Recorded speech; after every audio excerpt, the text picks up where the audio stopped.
जीवन में कठिनाइयाँ भी आवश्यक हैं। चलिए हम आपको इसके बारे में पूरी जानकारी बताते हैं।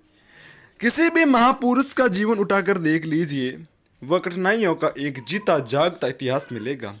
किसी उद्देश्य के लिए जीवन भर कठिनाइयों से जूझते रहना ही महापुरुष होना है। कठिनाइयों से गुजरे बिना कोई भी अपने लक्ष्य को नहीं पा सकता।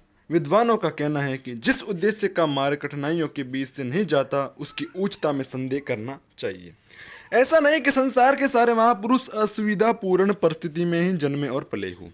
ऐसे अनेकों महापुरुष हुए हैं जिनका जन्म बहुत ही संपन्न स्थिति में हुआ और वे जीवन भर संपन्नतापूर्ण परिस्थिति में ही रहे।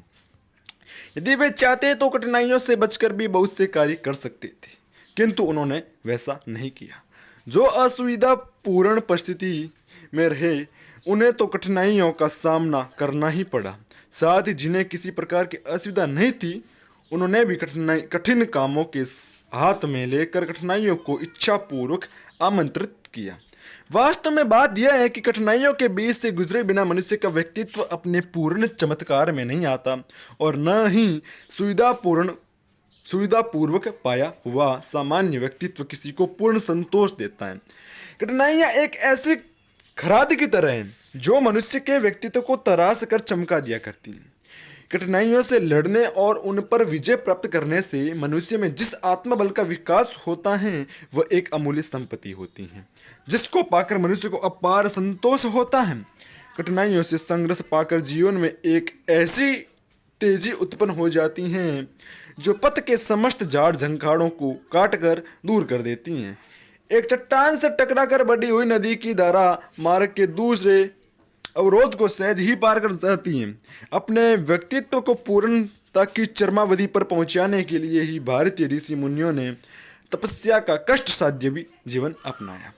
घर की सुख सुविधाओं को छोड़कर अरण्य आश्रमों का कठिन जीवन स्वीकार किया। हर आर्यग्रस्त का धार्मिक कर्तव्य रहा है कि वह जीवन का अंतिम चरण सुख सुविधाओं को त्याग कर कठिन परिस्थितियों में व्यतीत करने के लिए वानप्रस्थ तथा संन्यास ग्रहण किया करते थे। भारतीय आश्रम धर्म के निर्माण में एक उद्देश्य यह भी रहा है कि घर गृहस्थी में सुख सुविधाओं के बीच रहते रहते मनुष्य के व्यक्तित्व में जो निस्तेजता और ढीलापन आ जाता है, वह संन्यस्त जीवन की कठोरता से दूर हो जाए और व्यक्ति अपने परलोक साधना के योग्य हो सके। कठिनाइयाँ मनुष्य को चमकाने और उसे तेजवान बनाने के लिए आती हैं। कठिनाइयों का जीवन में वही महत्व है जो उद्योग में श्रम का और भोजन में रस का होता है। जीवन को अधिकाधिक कठोर और कर्मठ बनाने में कठिनाइयों की जिस प्रकार आवश्यकता है, उसी प्रकार चरित्र निर्माण के लिए भी कठिनाइयों की उपयोगिता है। मनुष्य का सहज स्वभाव है कि उसे जितनी ही अधिक छूट मिलती हैं, सुख सुविधाएं प्राप्त होती हैं, वो उतना ही निकम्मा और आलसी बनता जाता है और एक प्रमादपूर्ण जीव संसार की सारी बुराइयों और व्यसनों का सर्मदान है। खाली और निठल्ला बैठा हुआ व्यक्ति सिवाय खुराफात करने के और कर क्या सकता है। यही कारण है कि उत्तराधिकार में सफलता पाए हुए व्यक्ति अधिकतर व्यसनी और विलासी हो जाते हैं, किंतु जो कठिनाइयों से जूझ रहा है, परिस्थितियों से टक्कर ले रहा है, असुविधाओं को चुनौती दे रहा है, उसे संसार की फिजूल बातों के लिए अवकाश कहाँ। उसके लिए एक एक क्षण का मूल्य है, जीवन की एक एक बूंद का महत्व है। जिस प्रकार मोर्चे पर डटे हुए सैनिकों की सांस और उत्साह की वृत्तियों के अतिरिक्त अन्य सारी वृत्तियां सो जाती हैं, उसी प्रकार कठिनाइयों के मोर्चे पर अड़े हुए व्यक्ति की समस्त प्रभावपूर्ण वृत्तियां सो जाती हैं। कष्ट और कठिनाइयों का अनुभव पाया हुआ व्यक्ति दूसरे के दुख दर्द को ठीक ठीक समझ लेता है और सामर्थ्य भर सहायता करने की कोशिश करता है।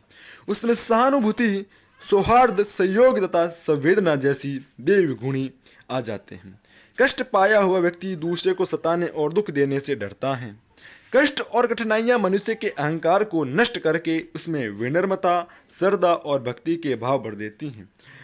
कठिनाइयों की कृपा से ऐसे अनेक गुण पाकर मनुष्य का चरित्र चमक उठता है और वह मनुष्यता से देवत्व की ओर बढ़ने लगता है। कठिनाइयाँ मनुष्य को स्वस्थ और सुदृढ़ बनाती हैं। कठिनाइयों से निकलने के लिए मनुष्य को जो श्रम करना पड़ता है, वह स्वास्थ्य के लिए अनमोल रसायन सिद्ध हो जाता है। जो परिश्रम करेगा वह स्वस्थ रहेगा ही। इस स्थिति में किसी भी तर्क वितर्क की गुंजाइश नहीं है। कठिनाई से उपार्जित सुख साधनों में जितना संतोष होता है उतना सहज उपलब्ध साधनों से नहीं। परिश्रम पूर्ण कमाई से 2 रुपये पाकर एक मजदूर जितना प्रसन्न और संतुष्ट होता है उतना ब्याज के 2000 रुपये पाकर एक साहूकार ने।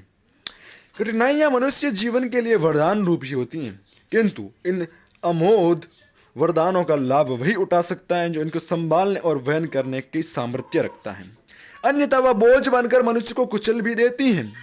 जो परिश्रमी है, पुरुषार्थी हैं, साहसी और उत्साही हैं, वह इनको भलीभूत करके संसार की अनेक विभूतियों को उपलब्ध कर लेता है। जो आलसी, प्रमादी, कायर और अकरणीय हैं, वह इनकी चपेट में आकर जीवन की समस्त सुख सुविधाओं से हाथ धो बैठता है। कठिनाइयों का मूल्य बहुत गहरा है। जो इन्हें विजय कर लेता है वह बहुत कुछ पा लेता है, और जो इनसे हार बैठता है उसे बहुत कुछ चुकाना पड़ता है। कष्ट और कठिनाइयों को जो व्यक्ति विवेक और पुरुषार्थ की कसौटी समझकर परीक्षा देने में नहीं हिचकते, वे जीवन की वास्तविक सुख शांति को प्राप्त कर लेते हैं। किंतु जो कायर हैं, क्लीब हैं, आत्मबल से हीन हैं, वे इस परीक्षा बिंदु को देख डर जाते हैं, जिसके फलस्वरूप हाय हाय करते हुए जीवन के दिन पूरे करते हैं। न उन्हें कभी शांति मिलती है और न सुख। सुखों का वास्तविक सूर्य दुखों के घने बादलों के पीछे ही रहता है। जो इन बादलों को पार कर सकता है वही उनके दर्शन पाता है, और जो दुखों के गंभीर बादलों की गड़गड़ाहट से भयभीत होकर दूर खड़ा रहता है वह जीवन भर सुख सूर्य के दर्शन नहीं कर सकता। वास्तविक सुख को प्राप्त करने के लिए आवश्यक है कि संसार के दुखों का झूठा पर्दाफाश किया जाए। शीतलता का सुख लेने के लिए गर्मी को सहन करना ही होगा। केवल मात्र सुख सुविधाओं से भरा जीवन अधूरा है। जब तक मनुष्य दुखों का अनुभव नहीं करता, कष्टों को नहीं सहता, वो अपूर्ण ही रहता है। मनुष्य की पूर्णता के लिए दुख तकलीफों का होना आवश्यक है। दुखों की आग में तपे बिना मनुष्य के मानसिक मल दूर नहीं होते, और जब तक मल दूर नहीं होते मनुष्य अपने वास्तविक रूप में नहीं आ पाता। इसके अतिरिक्त कष्ट क्लेशों का सबसे महत्वपूर्ण उपयोग यह है कि उनके आगमन पर गरीब को बड़ी तीव्रता से ईश्वर की याद आती है। दुख की तीव्रता मनुष्य में ईश्वरीय अनुभूति उत्पन्न कर उसके समीप पहुंचा देती है।